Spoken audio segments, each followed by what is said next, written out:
Hello friends, welcome back to गायरस education. So heat सेक्शनमध्ये आपण हे सेकंड लेक्चर कंटिन्यू करू. लास्ट सेशनमध्ये आपण बघितलं हीट नेमकी काय आहे, इंट्रोडक्शन टू हीट आणि लॅटेंट हीटचं कन्सेप्ट आपण समजून घेतलं. ठीक आहे. आता ह्या सेशनमध्ये आपल्याला वॉटरचं स्पेसिफिक अनएक्सपेक्टेड बिहेवियर शिकायचं आहे. So the session is anomalous behaviour of water. Anomalous behaviour म्हणजे काय? Unexpected behaviour. मग अनएक्सपेक्टेड म्हणजे काय? अनअपेक्षित, म्हणजे जे आपल्याला अपेक्षित नाही असं, आणि म्हणून ते अपवाद ठरतं, एक्सेप्शन ठरतं. राईट. आता हे जी एक्सेप्शन आहे वॉटरमध्ये, हे नॅचरली आलेलं आहे आणि त्याचा नेचरमध्येच ॲप्लिकेशन आपल्याला दिसतं. सो मी पहिलं ॲप्लिकेशन सांगेन की बर्फाळ प्रदेशात वगैरे तुम्ही बघता की वरती पाण्याचा जो सरफेस आहे त्यावर कम्प्लिटली बर्फ असतो, बट ॲक्वॅटिक लाईफ खाली खोल खाली पाण्याच्या खाली त्या बर्फाच्या लेअरच्या खाली जिवंत असतं.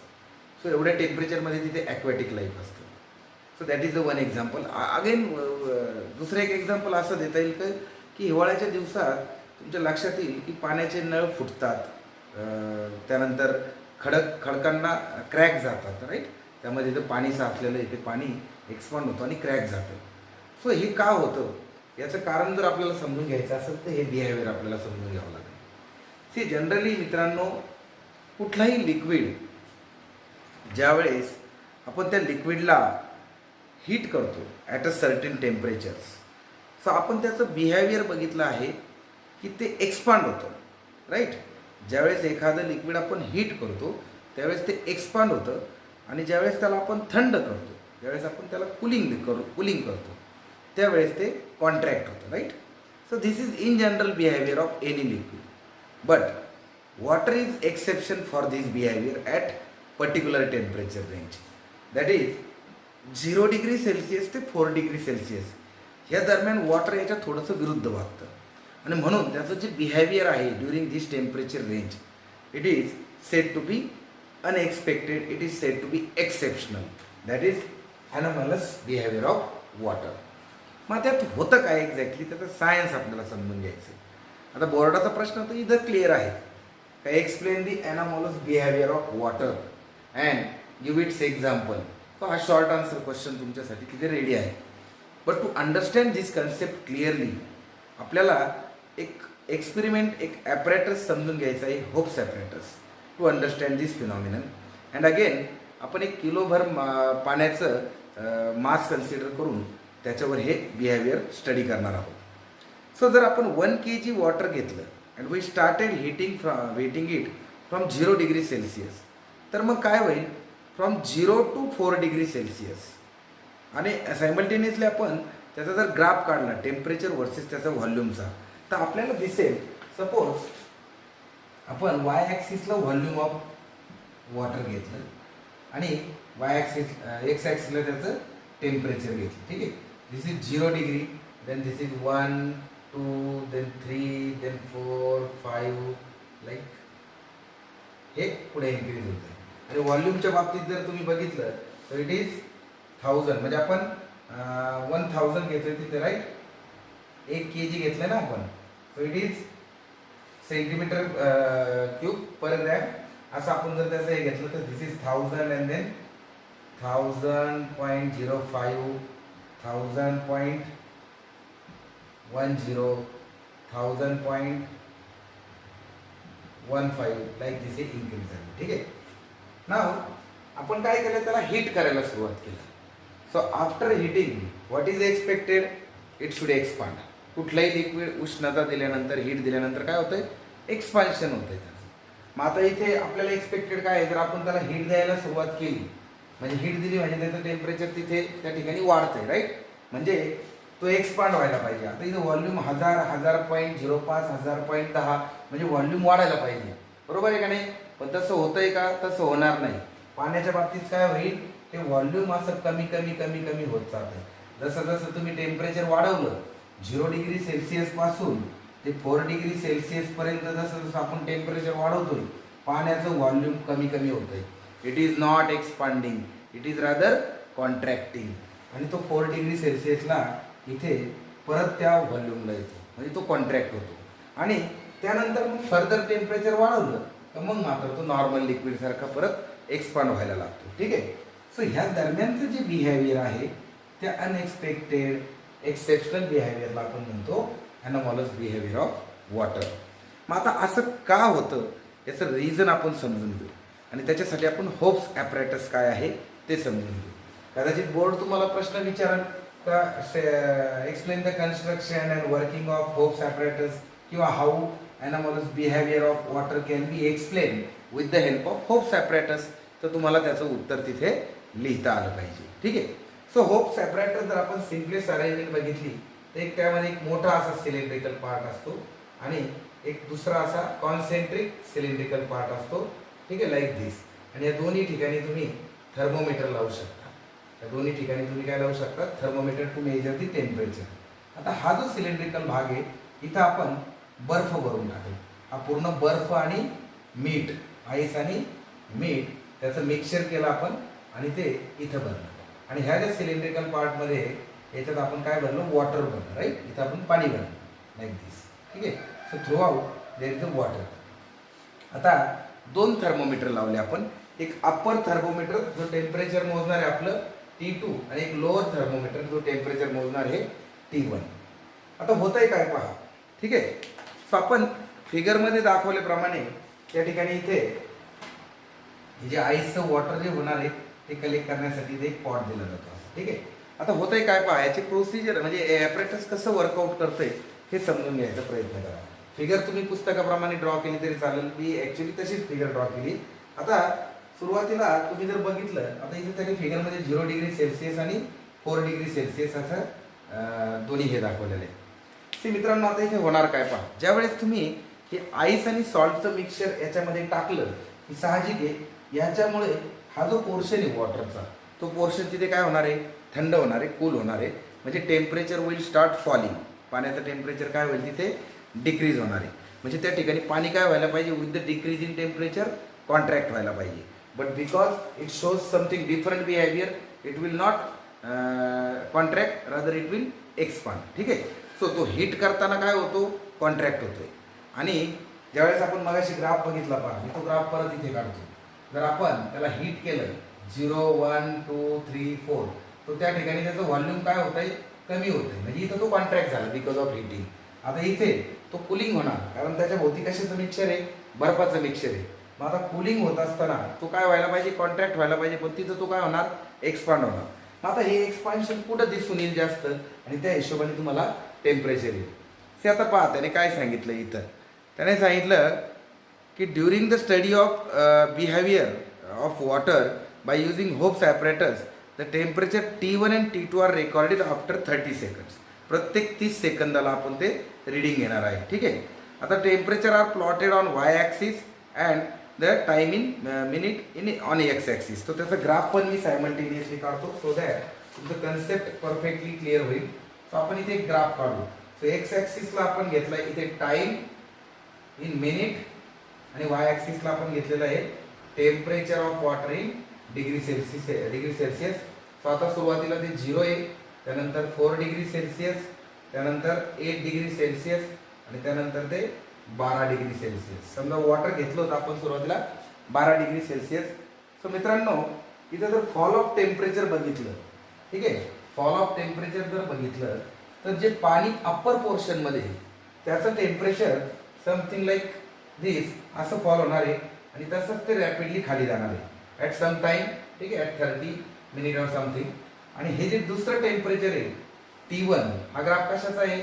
हा T2चा ग्राफ आहे. This is graph of T2 that is water in upper portion. आणि हा दुसरा ग्राफ जर बघितला तो असा आहे आणि त्यानंतर तो पुढे असा होतो. ठीक आहे. तर हे 4 डिग्री सेल्सिअसला हे दोघं सारखेच असतात. म्हणजे 4 डिग्री सेल्सिअसला आपण दोघांनी काय केलं? इंटरसेक्ट केले दोन्ही graph. So nature of graph बरंच काही सांगून जातं. This is temperature in lower portion, water in lower portion. ठीक आहे. So let us now understand what happens exactly in this equipment, in this apparatus. ठीक आहे. त्यामुळे ही दोन ग्राफ वेगळे वेगळे आले. ठीक आहे. आता बघा काय होतं मित्रांनो.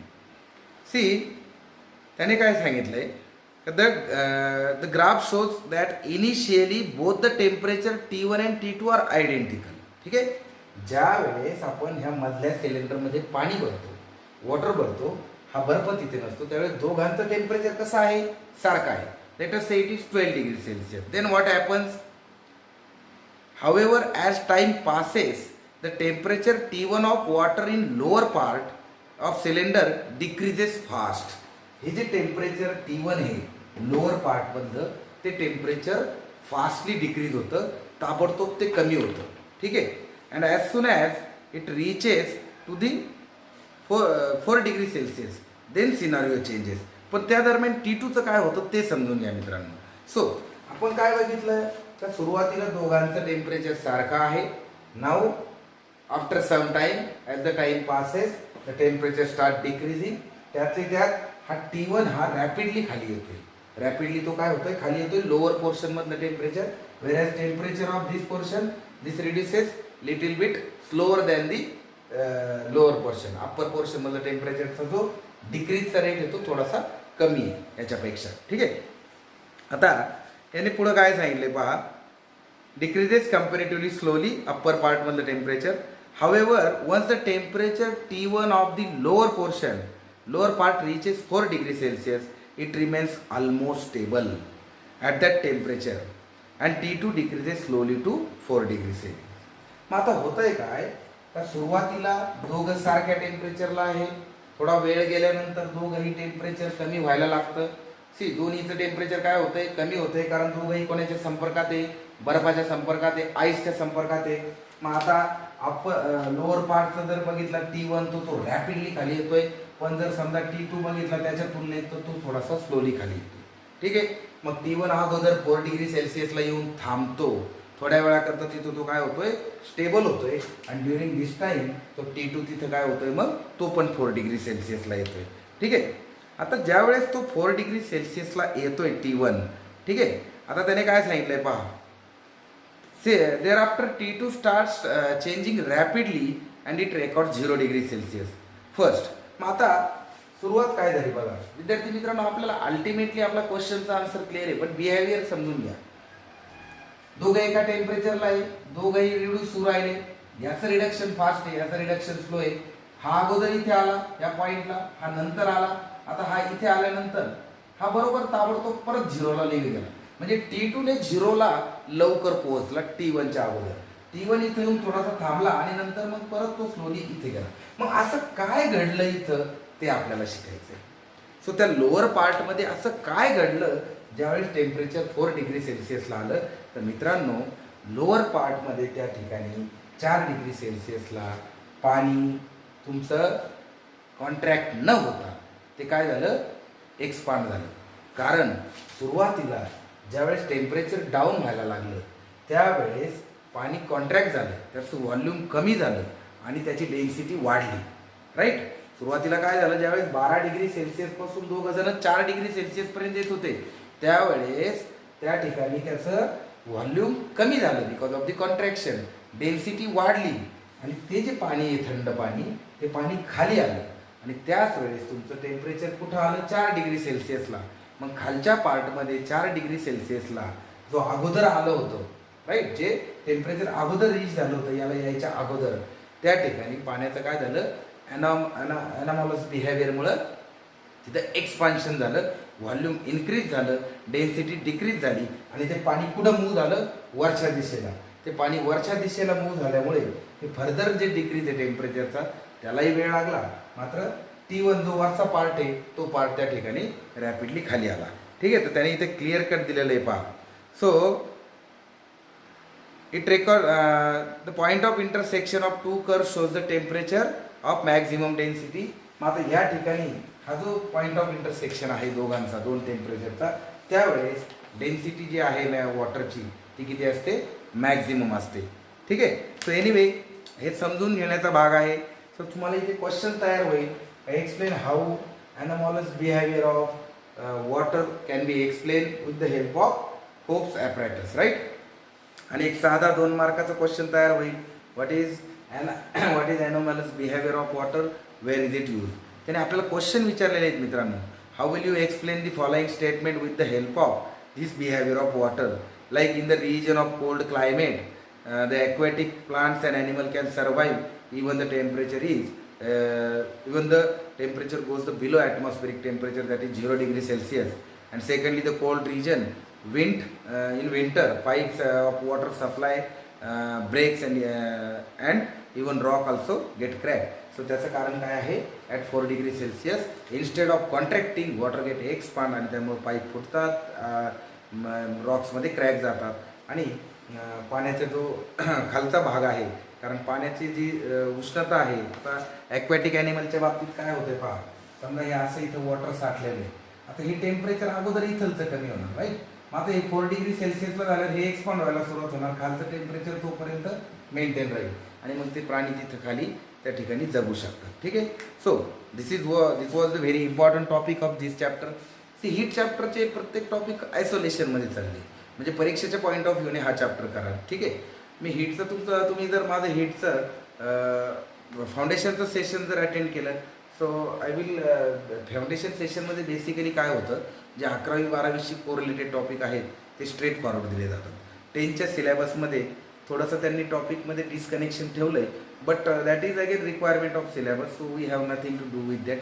सो बोर्डाच्या पॉईंट ऑफ व्ह्यूने हा टॉपिक इथे कंप्लीट होऊन जाईल. आता नेक्स्ट लेक्चरमध्ये आपल्याला ड्यू पॉईंट आणि ह्युमिडिटी हे कन्सेप्ट बघायचे. ॲक्च्युली दोन्ही कन्सेप्ट फार सिम्पल आहेत, प्रॅक्टिकल कन्सेप्ट आहेत. आणि then may be in next lecture we'll try to finish the chapter, or otherwise we'll take one more lecture to finish the chapter. So keep watching the channel.